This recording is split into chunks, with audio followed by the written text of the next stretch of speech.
जोपर्यंत मी बघितला नव्हता नागमणी तोपर्यंत मलाही माहित नव्हतं की नागमणी वगैरे सारख्या गोष्टी असतील. जो मणिधारी नाग असतो ना तो पौर्णिमेला कधीच बाहेर येत नाही. तो अमावस्येच्या दिवशी येतो. 10-10:30 वाजता तो आल्यानंतर त्याने तो मणी ठेवला. मणी ठेवल्यानंतर असं जे तिथला उजेड होता तो मला शब्दात नाही सांगता येणार. तो छोटा साप पांढऱ्या पट्ट्यांचा तो त्याने मारून आणला, तो तिथं खाल्ला आणि बराच वेळ त्याच उजेडात तो पडून होता.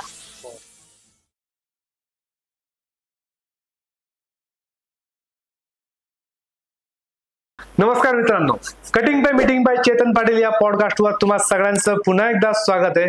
मित्रांनो, आज पुन्हा एकदा आपल्या पॉडकास्टमध्ये मलाडवरून मृणाल मॅम आले आहेत आणि आज ते नागमणी बद्दल सांगणार आहेत. मित्रांनो, आजपर्यंत आपण नागमणी बद्दल एखाद्या चित्रपटात किंवा कथांमधून ऐकलं असेल, पण आज आपल्या पॉडकास्टवर पहिल्यांदा त्या लाईव्ह आपल्याला नागमणी बद्दल सांगणार आहेत. मॅडम, तुमचं पुन्हा एकदा स्वागत आहे. आणि जसं आपलं बोलणं झालं लगेचच मला या टॉपिक बद्दल खूप जास्त म्हणजे माझा इंटरेस्ट डेव्हलप झाला की आतापर्यंत आपण सिनेमामधून नागमणी काय भानगड आहे किंवा मग कधी कथा वाचतो आपण, पण त्या रियालिटीमध्ये असं कोणी सांगणारं दिसत नाही.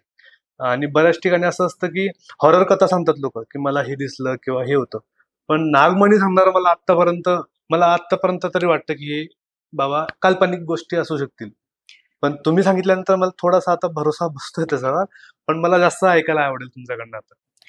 जोपर्यंत मी बघितला नव्हता नागमणी तोपर्यंत मलाही माहित नव्हतं की नागमणी वगैरे सारख्या गोष्टी असतील. बरं. आणि ते माझ्यासाठी सुद्धा स्वप्नवतच होतं. म्हणजे मी इव्हन बघितल्यानंतर सुद्धा माझा विश्वास बसत नव्हता की हे जे मी बघते हे खरंय का. खरंय. जसं मी तुम्हाला सांगितलं की माझं क्लिनिक होतं डहाणू तालुक्यात. तिथे एक गाव आहे आणि जर तुम्हाला माहित आहे की नाही माहिती नाही, परंतु जिथे भातशेती असते ना तिथे नागाचा वावर असतो. जास्त करून तिकडे हो, भातशेतीचा नागाचा वावर असतोच. तर जिथं माझं क्लिनिक होतं, माझ्या क्लिनिकच्या बाजूला म्हणजे एक छोटे आदिवासी पाडे जे असतात ना ते छोटे छोटे, मोठं गाव नसतं, एक 5-6 घरांचं वगैरे पाडा असतो. तर ती फॅमिली जी होती त्यांच्या समोरच शेती होती, त्यांचीच होती ती. म्हणजे ते करत होते, ते एका दुसऱ्या गृहस्थांचं होतं आणि मोठी वाडी होती ती. तर माझं क्लिनिक झाल्यानंतर तिथं वर्ष वगैरे झालं मला. ते लोक मला म्हणजे त्यांचा माझ्यावर प्रचंड विश्वास. हा, आणि म्हणजे एकदम कुटुंबासारखं मी त्यांच्यासोबत पण राहायची, कारण अतिशय प्रेमळ लोक. एक दिवस त्यांनी मला सांगितलं, ताई तुम्हाला काही बघायची असेल नवीन गोष्ट तर म्हटलं बघायला. म्हणतात बऱ्याचशा वनस्पतींची माहिती त्यांनी मला दिलेली, म्हणजे खूप साऱ्या जे तुम्हाला आयुर्वेदात शिकायलाही मिळणार आणि त्या गोष्टींची माहिती एकदम दुर्मिळ त्या लोकांनी मला वाटलं असंच काहीतरी असेल. ते बोलले, ताई तुम्हाला इकडे थांबायला जमेल का. म्हटलं हो. तर म्हणाले, पण ते तुम्ही थांबल्यानंतर दिसेल की नाही माहिती नाही.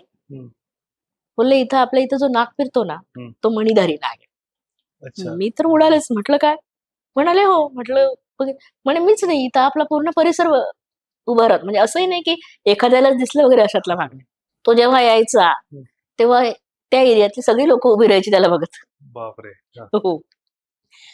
आणि मी म्हटलं ठीक आहे. मग मी त्या रात्री तिथं थांबले आणि गणपतीच होतं, गर्दी वगैरे भरपूर होती. ते बोलले की तुमचं नशिबात असेल तर दिसणार, नसेल तर म्हणे मग काय सांगता येत नाही. म्हटलं बघूया तरी नेमकं काय आहे, कारण तोपर्यंत ते आणि ते बघेपर्यंत काय बघितल्यानंतरही मला काल्पनिकच वाटत होतं.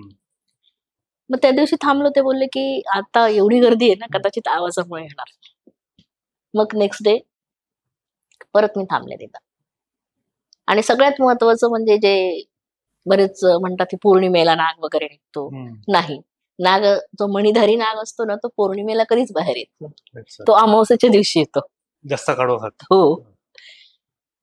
आणि 10 आणि असंही नाही की मध्यरात्री वगैरे नाही, 10-10:30 वाजता तो आला. आता पाड्यांवर वीज वगैरे काही नसते, असली तर त्यांच्या घरापुरती मर्यादित असते.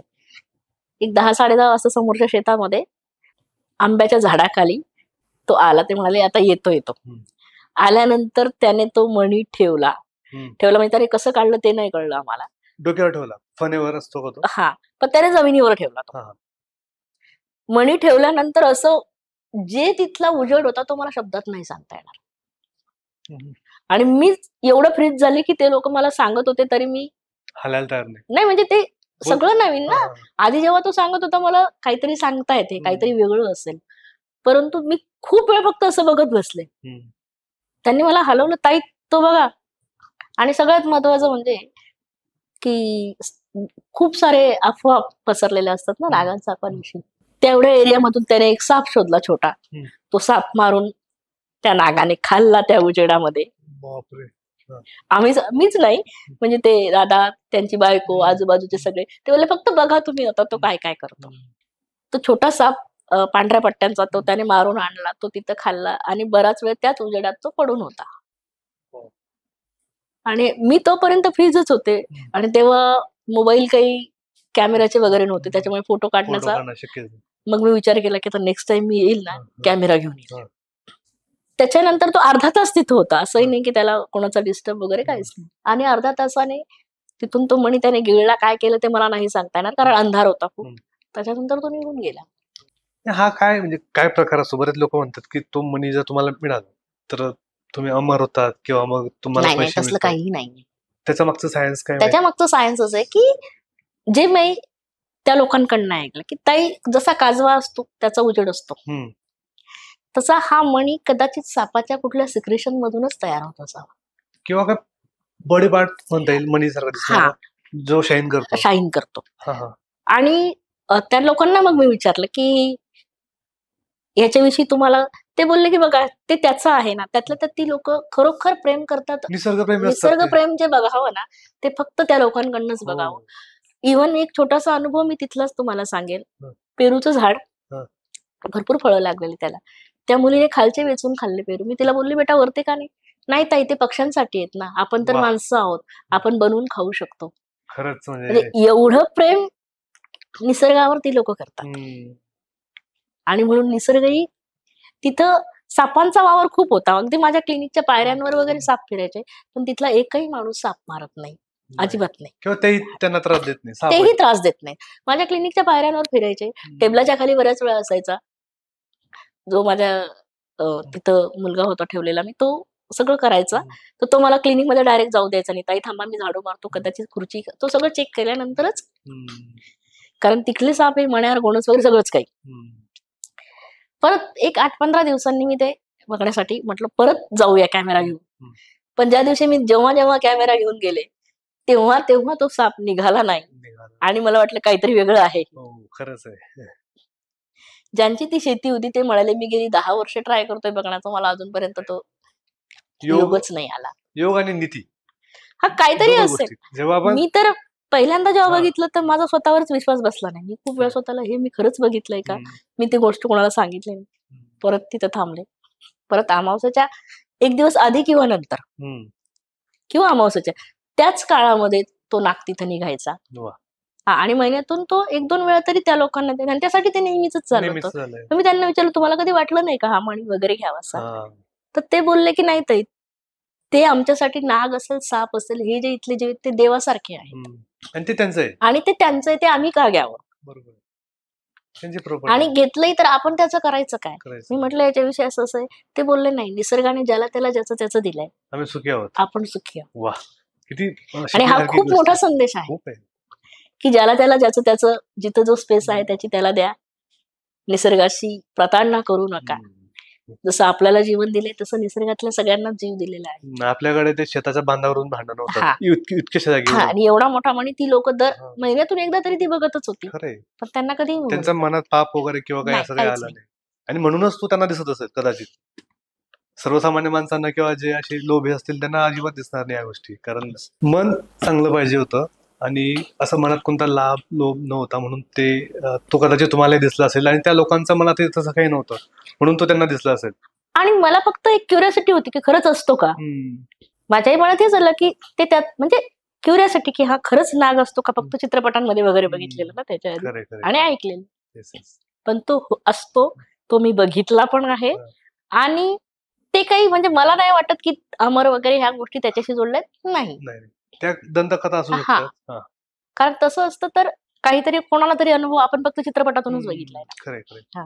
तो त्याच्यासाठी निसर्गाने प्रत्येकाला काही ना काही दिलंय ना, तसं त्याला ते वरदान दिलं. तुम्हाला तुमच्यावर देवाची कृपाच म्हणावं लागेल, कारण स्वामींचा हे तुमचा मोठा म्हणजे हात आहे आणि नागमणी पाहण्याचं जे भाग्य आहे ते खूप कमी लोकांना, म्हणजे माझ्या ओळखीत तर आता तुम्हीच आहेत की तुम्हाला ते भाग्य लाभलं.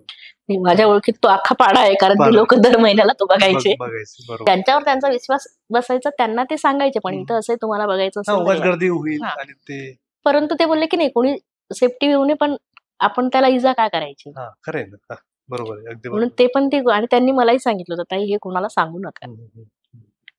नाहीतर काही लोक असे आहेत, ते अख्खा हा जंगल पिंजून काढतील त्याला शोधण्यासाठी. खरं आहे, कारण कोणाचं इंटेन्शन कसं, आणि म्हणूनच आपण आपल्या चर्चेमधून ती जागा गुपित ठेवायचा प्रयत्न केलाय, कारण ते त्यांचं आहे. हो, आपण आपल्या जागेत सुखी आहोत. आपण सुखी आहोत, आपल्याला दिलंय निसर्गाने सारं, Yes, yes. तसं त्यांना दिले तसं आपल्यालाही दिले. अगदी बरोबर. आणि या पॉडकास्ट मधून नागमणीबद्दल तरी आपण माहिती घेतली, पण खरे निसर्गप्रेमी कसे असतात, म्हणजे आपण आदिवासी पाड्यांवर जे लोक राहत आहेत, जरी इकॉनॉमिकली ते आपल्यापेक्षा मागासलेले असतील, पण विचारांना ते पुढारलेले आहेत असं तरी मला उडारलेले नाही, निसर्गावर प्रेम करावं तर फक्त आदिवासी. आदिवासी खरंय, आपण नाही करू शकत, आपल्याला प्रत्येक गोष्टीचा मोह होतो. मोह होतो. खरंय, ते निसर्ग जपतात म्हणून निसर्गही त्यांना जपतो. Yes, yes. आपण झाडांची कत्तल करून तिकडे फार्म हाऊस उभे करतोय, त्यासाठी काही उपयोग नाही.